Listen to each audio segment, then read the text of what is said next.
Bonsoir à tous, merci de nous retrouver comme chaque soir en direct sur KTV. Nous sommes le mardi 15 juin et à la une de cette édition, malgré la feuille de route sur les ressources humaines, l'incompréhension est présente chez des enseignants du premier degré. Une grève a eu lieu ce jour et plusieurs établissements scolaires ont vu leurs portes closes. Autour de la table des négociations, le recteur et les représentants syndicaux du SNUPP, ils ont pu échanger afin de clarifier les étapes d'exécution de ce plan d'action. Jaïdi Maoulida a pu rencontrer les différents protagonistes reportage. Après 2 heures de siège devant le rectorat, les enseignants du premier degré peuvent enfin écouter le compte-rendu de la réunion entre les représentants syndicaux SNUIPP et le recteur. Si les revendications étaient nombreuses, c'est surtout la feuille de route du rectorat qui alimente la grogne. L'objectif aujourd'hui, c'était surtout d'avoir des précisions sur cette feuille de route que le recteur nous proposait, le calendrier d'exécution, des précisions sur les textes, parce qu'il y a plusieurs de ces revendications et de ces mesures RH qui ont été évoquées par le recteur, qui nécessitent des textes réglementaires. Ces textes nécessitant un changement de législation inquiètent les syndicalistes qui redoutent une mise en place plus longue qu'espérée. Le recteur s'est voulu quant à lui optimiste sur ce point. Pour le calendrier, certaines mesures sont déjà mises en place. Pour d'autres mesures qui sont à notre main, je pense notamment aux tickets restaurants ou à des mesures d'accompagnement social, nous pouvons les mettre en place immédiatement. Nous avons rassuré les organisations syndicales de ce point de vue-là. Et comme nous l'avons dit, nous ferons régulièrement des points pour vérifier que nous avançons toujours dans le calendrier que nous sommes fixés. Et les mesures nécessitant un ajustement législatif, telles la mise en place des REP+, ont été proposées dans le cadre de la loi Mayotte, a annoncé Gilles Albou. Avant les vacances, un comité technique aura lieu pour un premier point d'étape, une réunion attendue de pied ferme par les syndicalistes. Autre grève à venir, cette fois celle de la CFDT qui a déposé un préavis au CHM et à l'ARS pour ce jeudi. Le syndicat s'insurge contre la politique menée actuellement. En effet, l'ARS de plein exercice n'aurait pas amélioré le système de santé, bien au contraire. Pour la formation syndicale, le coupable est tout trouvé. Il s'agit de l'actuelle directrice générale de l'ARS. Écoutons plutôt Ouseni Balahachi lors de la matinale de Kwesi.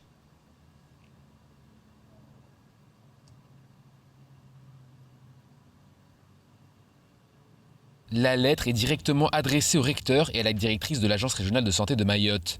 Une page avec des accusations inquiétantes. Le rectorat et l'ARS procéderaient à la vaccination des élèves mineurs sans leur consentement, ni celui de leurs parents ou responsables légaux. L'auteur de la lettre, Estelle Youssoufa, la présidente du collectif des citoyens de Mayotte. Alors nous, on a obtenu des témoignages de la part de parents qui ont vu leurs enfants rentrer à la maison vaccinés alors qu'ils n'avaient pas donné leur consentement. Et on a entendu avec des témoignages que de nombreux parents pensent ou ont été informés que la vaccination serait obligatoire. Estelle Youssoufa n'a pas voulu nous dire combien de témoignages elle a pu recueillir. Ces accusations sont cependant graves, d'autant que la vaccination n'est pas obligatoire en France et l'autorisation parentale est indispensable pour les mineurs.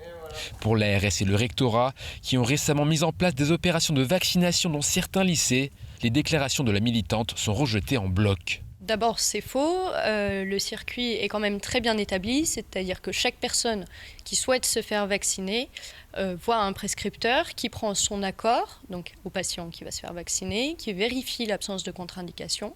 Et en plus, pour les enfants mineurs, l'autorisation parentale est systématiquement vérifiée. Par ailleurs, évidemment, lorsque nous avons mis en place ces dispositifs de vaccination, nous les avons mis en place parce qu'il y avait de la demande, parce que des familles, des parents réclamaient évidemment qu'il y ait plus de centres de vaccination et nous l'avons fait dans un certain nombre d'établissements parce que c'était mettre cette vaccination en proximité.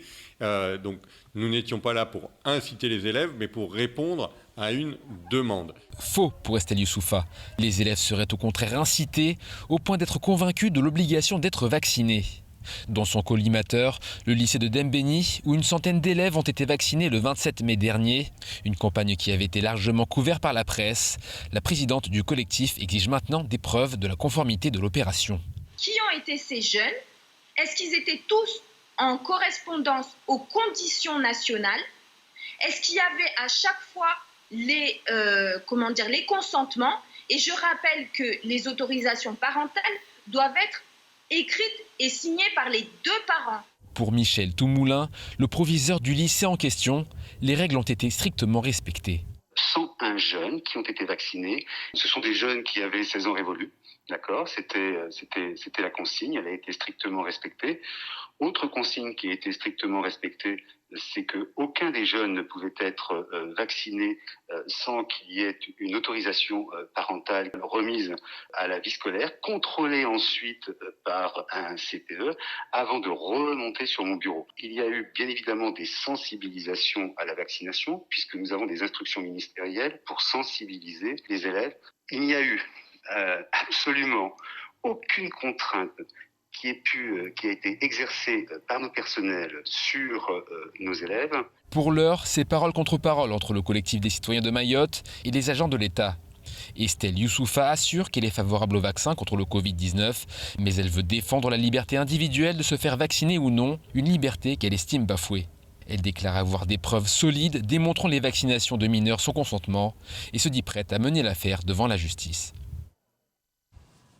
Et comme vous avez pu le voir, il s'agissait de cette polémique lancée par le collectif des citoyens de Mayotte autour de la vaccination des mineurs, notamment dans l'éducation nationale. Il est temps donc maintenant de regarder Ousseni Balahachi qui nous parle de cette grève à venir et des problèmes qu'il rencontre avec la directrice générale de l'ARS. Imaginons que Madame Vanet est pilote. Il nous embarque dans un avion pour un voyage inconnu.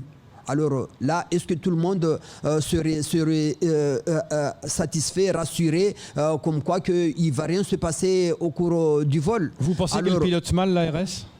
L'ARS est très très mal pilotée.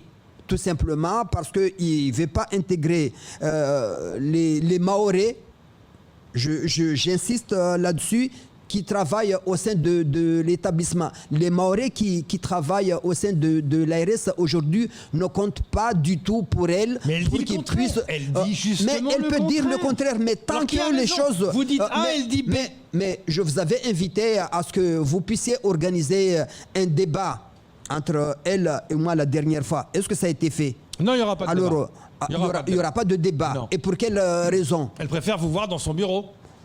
Nous voir que faire ça devant la télé. Il est temps de regarder le reste de l'actualité locale. En bref, avec la SNSM enfin de retour en mer ou encore le plan régional santé-environnement au montage Leslie Vumenet. Il y a quelques semaines, la Société nationale de secours en mer de Mayotte a reçu son nouveau bateau lui permettant de mettre en place un dispositif de secours en mer pour les plaisanciers et les bateaux qui auraient besoin d'aide. Les interventions sont coordonnées en lien avec le CROSS, le Centre régional opérationnel de surveillance et de sauvetage, qui centralise les appels de détresse et oriente les secours. Les professionnels de la SNSM étaient donc en formation depuis la réception du bateau pour remettre à niveau les permis et les attestations individuelles. Il a aussi fallu que l'embarcation obtienne son permis de navigation. Toutes ces étapes sont indispensables pour proposer un service adapté sur notre département. Elles sont aujourd'hui achevées puisque toutes les autorisations sont obtenues. Depuis hier matin, la SNSM est de nouveau sur le théâtre des opérations. D'après l'Organisation mondiale de la santé, 25% des maladies et des décès peuvent être attribués à des facteurs environnementaux. La pollution de l'environnement dans la nature, à la maison ou au travail est un enjeu majeur de santé publique. À ce titre, le premier plan régional santé-environnement de Mayotte 2020-2024 vient d'être signé par l'ARS, la préfecture et le conseil départemental. Il définit les objectifs à atteindre et les actions à mettre en œuvre pour limiter l'impact des pollutions sur l'environnement et donc sur la santé des Mahorais.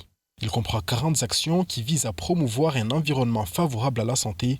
Cela va de la protection des captages d'eau potable à la nécessaire reforestation, en passant par un bon usage des produits phytosanitaires.